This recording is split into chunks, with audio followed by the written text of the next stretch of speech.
Saudara, debat Capres ketiga soal pertahanan, keamanan geopolitik dan hubungan internasional Minggu malam masih jadi perbincangan hangat. Gaya, penampilan hingga jawaban para capres jadi sorotan hingga paling dicari di media sosial. Seperti yang dilakukan ketika era Bung Karno pada waktu itu, Ali Sastroamidjojo, apa yang dikerjakan? Merangkul semua. Membawa apa yang menjadi agenda selatan-selatan, bukan menceritakan agenda kita. Semua orang bisa baca di Google tentang apa yang kita kerjakan.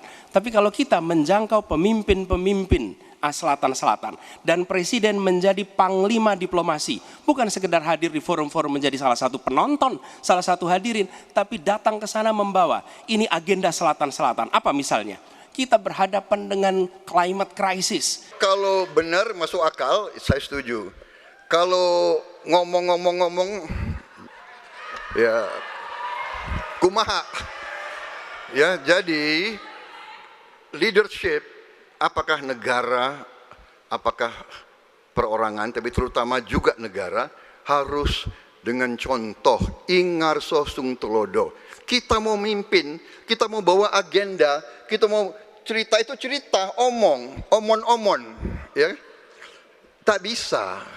Kenapa negara-negara selatan sekarang melihat ke Indonesia? Karena kita berhasil membangun ekonomi kita. Jadi tidak hanya omon, kerjanya omon saja, nggak bisa. Kata omon-omon yang diucapkan Capres nomor urut 2 Prabowo Subianto menjadi trending di Twitter atau media sosial X. Kata-kata Prabowo itu juga ramai dicari netizen. Kata omon-omon muncul saat Prabowo merespon pertanyaan di debat soal hubungan internasional. Prabowo Subianto bilang Anies hanya sekedar omon-omon karena Indonesia tak bisa menyuarakan agenda internasional bila dipandang sebelah mata.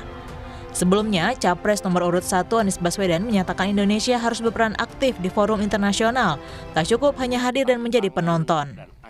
Drone Emprit menilai kata omon-omon membawa dampak positif bagi Prabowo Subianto. Dari analisis data volume percakapan di Twitter, Anies masih mendominasi sebesar 42%, lalu Prabowo 28% dan Ganjar 30%. Sentimen positif terhadap Anies sebesar 76%, sementara sentimen negatif 14%. Komentar negatif Prabowo lebih besar jika dibandingkan komentar positifnya, negatif 54% dan positif 40%. Sementara itu, sentimen positif Ganjar sebesar 72% dan negatif sebesar 11%. Litbang Kompas juga merilis hasil jajak pendapat yang dilakukan saat debat berlangsung hingga selesai Minggu malam. Penilaian kandidat Capres berdasarkan cara menjawab pertanyaan dengan lancar dan jelas, Anies dan Ganjar imbang di angka 7,4 dari penilaian skala 10. Sementara Prabowo di angka 6,9. Dalam kategori penilaian menguasai permasalahan, Ganjar paling unggul sebesar 7,4, lalu Anies 7,2 dan Prabowo 6,9.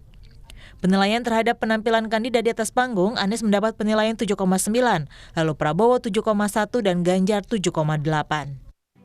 Debat ketiga sudah usai, masih ada 2 debat lagi yang dijadwalkan KPU sebelum akhirnya memasuki masa akhir kampanye dan pemilihan umum di 14 Februari mendatang. Tim Liputan Kompas TV. Lalu bagaimana perbincangan dan analisis di media sosial dan hasil jajak pendapat Litbang Kompas pasca debat ketiga? Kita bahas bersama Yohan Wahyu, peneliti senior Litbang Kompas. Mas Yohan, selamat petang. Selamat petang. Ada juga Ismail Fahmi, pendiri Drone Emprit. Mas Ismail, selamat petang. Selamat petang, Mbak. Selamat petang, Mas Yohan. Saya ke Mas Ismail Fahmi dulu. Jadi Drone Emprit merilis sentimen negatif dan positif ketiga capres. Apa saja yang didapatkan Drone Emprit dari hasil debat semalam? Jadi dari hasil debat semalam, seperti tadi sudah disampaikan ya, persentase paling jelas memang Pak Prabowo mendapatkan sentimen negatif yang paling besar, gitu ya. Dan itu didorong oleh terutama dari sisi emosi ya, mudah terpancing. Omon-omon itu memberikan dampak positif juga ya, karena memberikan percakapan yang sifatnya jenaka ya. Tapi di sisi yang lain, omon-omon itu dilihat sebagai bentuk ekspresi yang mudah terpancing. Kemudian ada yang menilai, oh ini seperti apa ya, omong tapi nggak bisa jadi omon ya, seperti mungkin kena stroke atau apa. Ada yang menilai seperti itu juga. Jadi itu berdampak berdampak secara negatif. Pak Prabowo juga setuju dengan Ganjar, ya, itu dilihat sebagai hal yang negatif, dan juga terutama soal Gaza, ya, respon Pak Prabowo terkait dengan Gaza pada saat bilang bahwa negara yang tidak memiliki angkatan perang yang kuat seperti Gaza itu akan mudah dijajah saja. Dari sisi Anies Baswedan itu mendapatkan sentimen yang positif paling besar, mirip sebetulnya dengan Ganjar. Terutama itu dilihat dari sejak sesi pertama dia menghentak, ya, langsung menghentak dengan memberikan visi misi, menyampaikan, tapi habis itu langsung seperti menyerang, gitu. Jadi lebih lugas di situ. Nah, itu memberikan sentimen yang positif yang tinggi, sehingga ada salah satu ekspresi let him cook, ya, kalau dalam bahasa Inggris kan seperti itu, ya, dalam bahasa Indonesia mungkin digoreng, ya, digoreng gitu. Nah, hal itu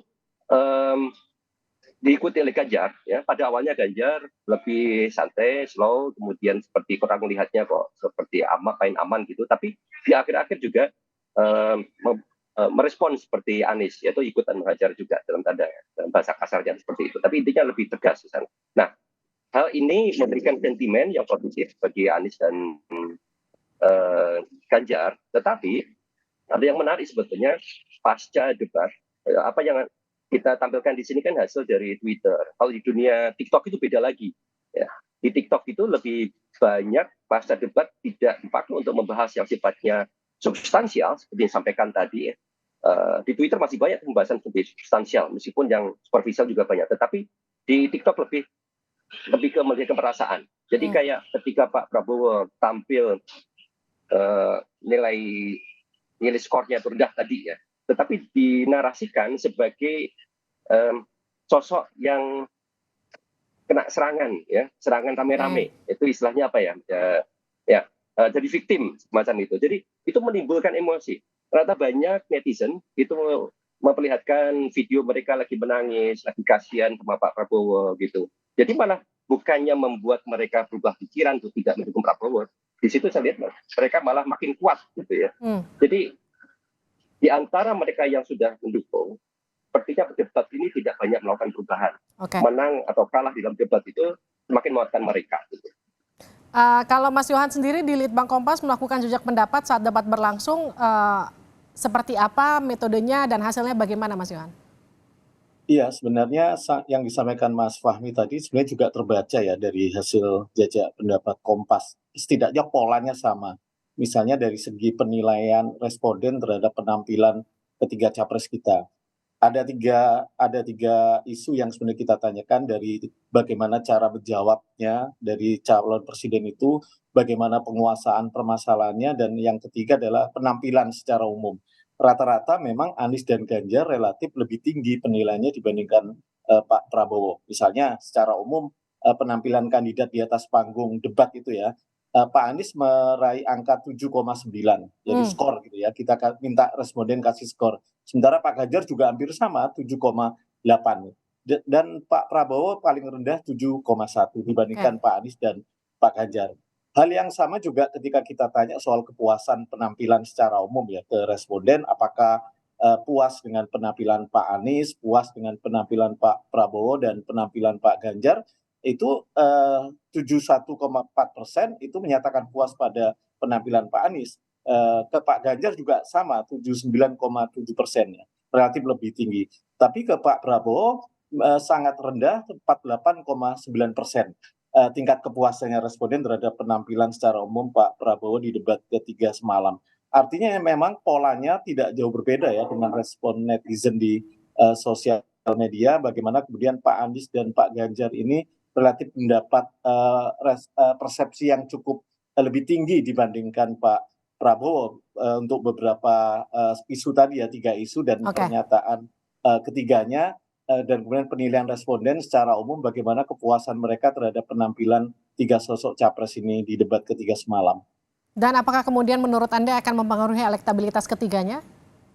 Di pertanyaan kami, ini juga pertanyaan yang sama kita tanyakan di jajak pendapat di debat pertama dan debat kedua kemarin. Rata-rata sebenarnya cukup rendah, ya, orang yang menyatakan atau mengaku akan mengubah pilihan, ya. Rata-rata di angka 10% responden yang menyatakan bahwa debat ini akan menjadi pertimbangan mereka untuk mengubah pilihan. Jadi memang tidak ada faktor yang cukup besar gitu ya, mampu debat ini mengubah pilihan. Ini hanya menguatkan pilihan masing-masing saja. Pemilihnya Pak Prabowo, Pak Anies, dan Pak Ganjar semakin kuat. Sementara dari sisi swing voter atau undecided voter, ini juga masih menimbang-nimbang, mengkalkulasi gitu ya. Baik. Tapi setidaknya 10% itu angka yang menjadi angka harapan ya bagi semua calon presiden untuk bisa menarik simpati dari pemilih, tidak saja dari undecided voter, tapi dari masing-masing pemilih capres ini kan punya potensi swing voter juga gitu, Vivi. Terima kasih Mas Yohan Wahyu, terima kasih juga Mas Ismail Fahmi sudah bergabung di Sapa Indonesia Malam, sehat-sehat selalu.